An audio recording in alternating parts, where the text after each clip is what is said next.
Pegasus ஃபேட்லாக் பேசிக் speed. First B key அழுத்திட்டு எஸ்கியை கொடுத்துட்டோம்னா speed எவ்வளோ இருக்குன்றது நம்மளுக்கு தெரியும். இப்போ 4200 இருக்குது.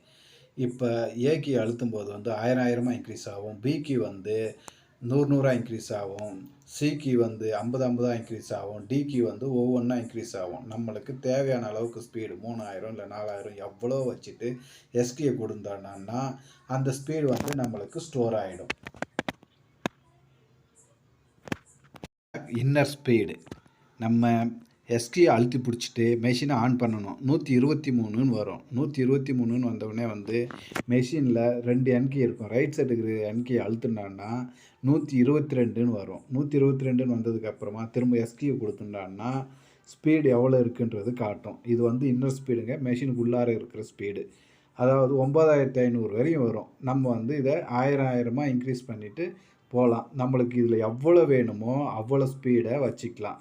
இந்த ஸ்பீடு எவ்வளோ இருக்கோ அவ்வளவு தான் வந்து நம்மளுக்கு பேசிக் ஸ்பீடு, வெளியில் வைக்கிற ஸ்பீடு வந்து ஆட் ஆகும். அதனால் வந்து இதை டாப் மோஸ்ட்டுக்கு வச்சுக்கலாம்.